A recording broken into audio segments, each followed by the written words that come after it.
Hello, thank you for joining me. I'm Fiona Powell and I'm an indoor driving event organiser, a British carriage driving probationary course designer and competitor. The question I'm most frequently asked is, how can I remember the obstacle routes? And that's a really good question because until you can remember where you're going, you can't drive with confidence. So your horse doesn't know where you're going either and is less confident too. And you don't enjoy going around the obstacles as much as you could if you knew the route. So here's some hints and tips of how I use the obstacle maps to help me remember my routes. If you don't do maps, I suggest you try this method a few times and see if you can make it work for you. No one can remember obstacles effortlessly, but it's a skill you can learn, although it takes time and it takes a lot of practice. Diagrams of the obstacles are produced for every indoor driving event. They may be published online or available on paper at the event. These diagrams are for the benefit of the competitors. You have to take into account that the diagrams are for guidance only and that gaps and gates may be larger or smaller, angles may be slightly different on the ground. So you've got to walk the obstacles to decide on the best, most flowing route for you and your turnout. Then walk them again a number of times until you feel confident you know where you're going.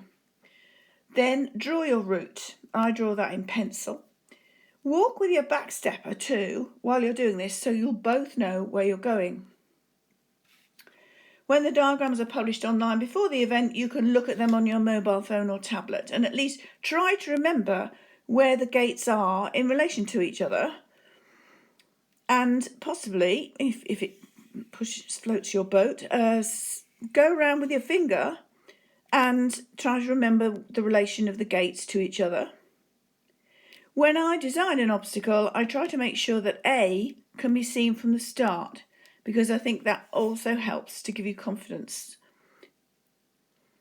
The route we decided the best for us was this, and I drew it in pencil first and then went over it again later in a brightly coloured pen.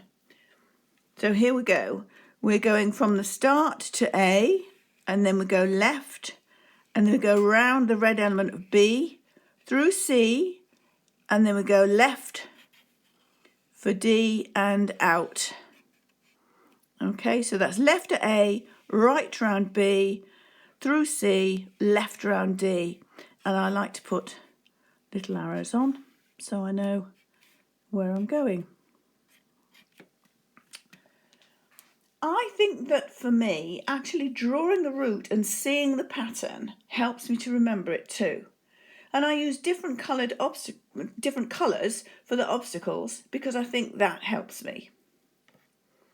If you, the driver, like to have help, a good backstepper can give you directions in time for you to react.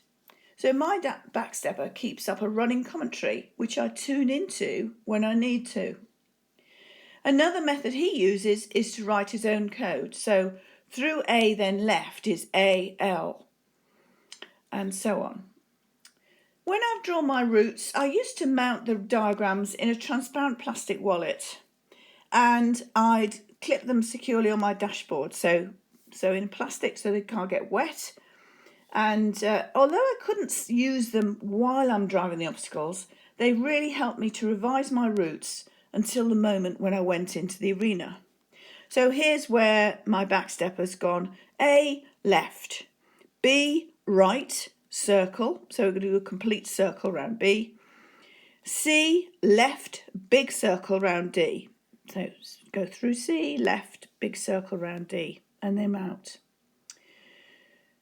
So remember, the diagrams are there for your benefit.